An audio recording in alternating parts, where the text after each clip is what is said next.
O mangá de Kaiju número 8 está expandindo ainda mais seu universo durante a luta do Kafka contra o Kaiju número 9. Mas agora, depois do lançamento do anime, parece que a origem dos Kaijus foi explicada. Mas muitas pessoas acabaram não pescando.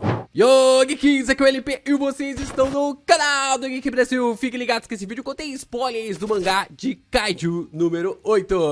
Sim, pessoal, vamos então falar sobre a origem dos Kaijus no universo de Kaiju número 8. Será que a abertura entregou tudo? Eu acredito que sim. Vamos então falar logo depois de você deixar o seu like, se inscrever aqui no canal, compartilhar esse vídeo com os seus amigos. É muito importante você continuar reagindo aos nossos conteúdos para que o YouTube continue entregando os nossos vídeos por aí. E é claro, se você é fã de Kaiju, eu recomendo vocês lerem também a minha novel Que Haja Luz. Tanto na Novel Mania quanto também no Tapas, vocês podem acompanhar. Dependendo aí da forma como você gosta de ler, um site é melhor que o outro ali em certos tipos de aspecto. Então, você vai poder acompanhar a Novel Que Haja Luz da melhor forma possível, com uma leitura bem dinâmica e bem legal.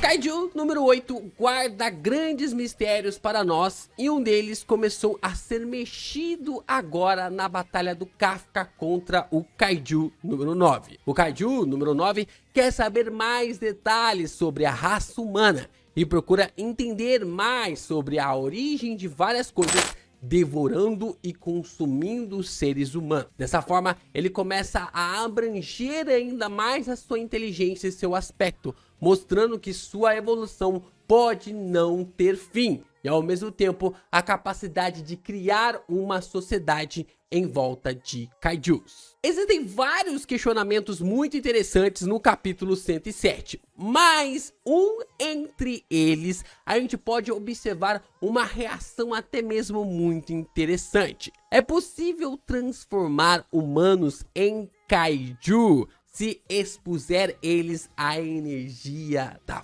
falha? Será que é possível fazer com que seres humanos sejam transformados em Kaijus mediante essa energia da falha? Mas que energia da falha seria essa? E que falha seria essa que o Kaiju número 9 estaria indagando? O que é esse aspecto que nós ainda não entendemos, ou pelo menos o que eu não pesquei da história de Kaiju número 8, a forma como essa fenda pode ser algo fenomenal, algo que possa explicar um pouco mais sobre a origem do mundo dos Kaijus, a origem dos Kaijus relacionados a esse universo, como essa fenda, como essa falha pode ter muitas explicações. Bom, talvez a nova abertura de Kaiju número 8 tenha entregado a origem dos Kaijus e quase ninguém provavelmente acabou notando. A abertura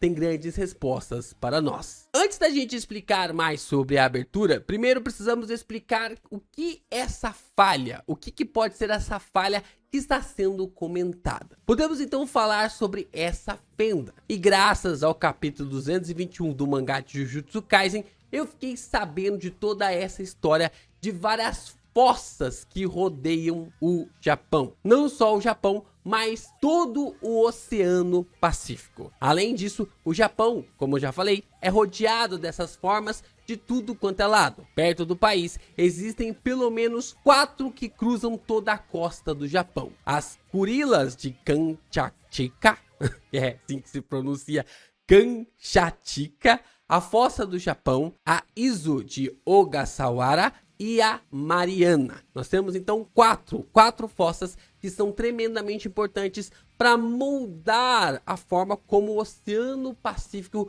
é regido no nosso planeta. Basicamente é um país, o Japão, ele é um país fadado a ter desastres naturais de tudo quanto é lado, do mar, do ar e até mesmo da própria terra, porque o Monte Fuji está apenas dormente. Mas entre todas essas coisas da natureza que querem destruir, querem acabar com os japoneses, vamos focar na Fossa do Japão. A Fossa do Japão corre aproximadamente de norte a sul ao largo da costa oriental do Japão, estendendo-se desde a ilha de Hokkaido no norte até a região de Honshu, principal ilha japonesa no sul. Então nós temos ali que essa fossa, ela pega quase o país do Japão inteiro. A fossa atinge profundidade de cerca de 8.000 a 9.000 metros. Seu ponto mais profundo é o Shatsky Rise, uma área que se acredita ter uma topografia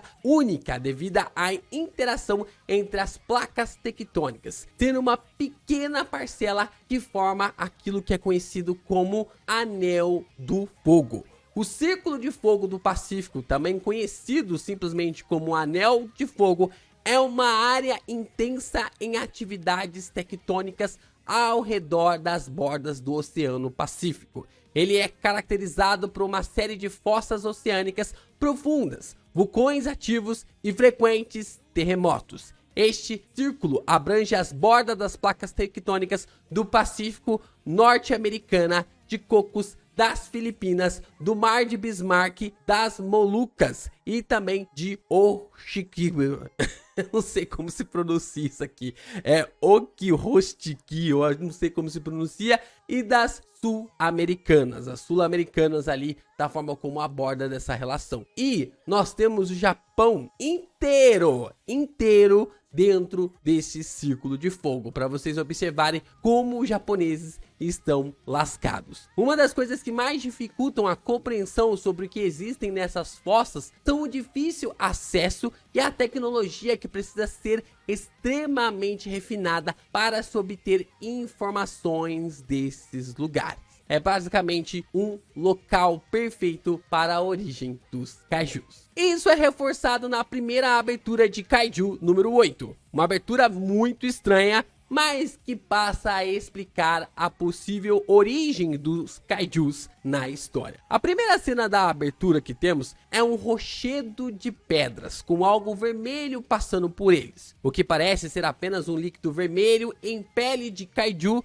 na verdade são rochas. E o líquido vermelho não se trata de sangue, mas sim de lava. Estamos dentro da fossa do Japão. Assim, vemos uma explosão sendo gerada na fossa. Essa explosão acontece logo em seguida, logo no começo da abertura. Dessa forma, seres brotam dessa explosão como se fossem moléculas. Nós temos a fossa, nós temos essa explosão de lava e depois esses seres brotam dessa explosão como se fossem moléculas. Assim, nós observamos que esses seres se desenvolvem, formando algumas espécies de conexões entre si, cada um com uma formação diferente, revelando serem seres vivos mesmo, que não eram apenas ali coisas jogadas pela lava, mas sim um desenvolvimento sendo gerado nessa fossa. E esse ser evolui ainda mais, gerando vários micro-organismos. Só que aí que vem o grande pulo do gato.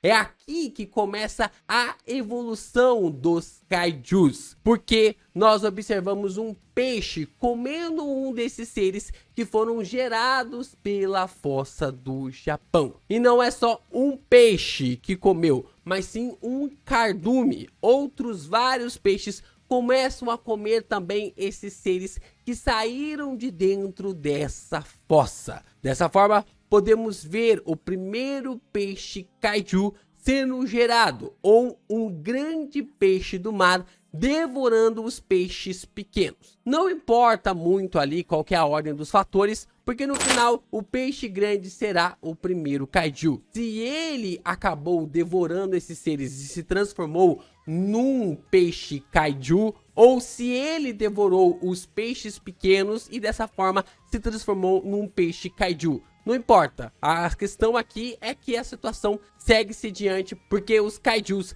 foram gerados na praia do Japão. Temos uma espécie de laboratório de mergulho que capturou esse primeiro peixe kaiju, mas mesmo assim os animais continuaram a se transformar em kaijus. Aqui nós podemos ver uma coisa bem interessante. Nos próximos quadros que temos, é quase como as mudanças das moléculas de DNA dos animais, sendo modificadas pelas moléculas dos kaijus. Repare que na abertura, as mudanças vão ocorrendo em espiral, como se a mudança estivesse ocorrendo nas moléculas do DNA. Então nós temos as moléculas do DNA aqui na forma vermelha, e aqui nós temos essas moléculas relacionadas à forma que estava tentando modificar as moléculas dos animais, que é as moléculas relacionadas aos do kaiju. E aqui nós temos a forma final, a mudança completa de como as moléculas do DNA dos animais ficaram envolvendo as novas moléculas do kaiju. Tanto as moléculas do kaiju quanto as moléculas dos animais, elas se fundiram, elas se transformaram em um, gerando este novo ser, gerando essa nova criatura que foi chamada assim de kaiju. Assim, nós podemos até mesmo evidenciar essa formação em cinza, porque no mangá de Kaiju número 8, a maioria dos kaijus tem a tonalidade cinza em seu corpo, o que pode reforçar ainda mais o ponto dessa visão, dessa transformação das moléculas de DNA. Nós então temos uma transição toda tecnológica para acabar em uma cápsula com um líquido estranho. Essa transição tecnológica deve ser pela evolução dos trajes de combate, que agora possuem as moléculas dos kaijus dentro de si, e até mesmo as armaduras de kaijus que evoluíram ao longo do tempo. E nós podemos observar esse líquido, preste atenção neste líquido, e do mesmo líquido que forma os trajes e as armaduras, vemos os kaijus sendo formados. Nós observamos aqui uma aranha kaiju aparecendo. A gente observa essa aranha bizarra surgindo ali na abertura de Kaiju número 8. O líquido se desfaz e vemos uma espécie de lagarto kaiju, como se fosse ali um dinossauro, mas como são animais, então uma espécie de lagarto que está ali utilizando a forma kaiju. O líquido se desfaz mais uma vez e vemos uma espécie de beholder kaiju, como se fosse ali só o olho e as moléculas se espalhando pela cena, pelos prédios e tudo mais. E o líquido se desfaz pela última vez e vemos um caranguejo kaiju, que é aquilo que nós observamos logo na primeira missão do agrupamento do Kafka, quando nós visualizamos esses caranguejos se espalhando por todo o local. Então, para mim, tá bem claro sobre essa evolução, se tratando do conceito sobre como os kaijus chegaram até a estatura dos dias de hoje. Para mim, toda essa transição da abertura marca toda a origem dos kaijus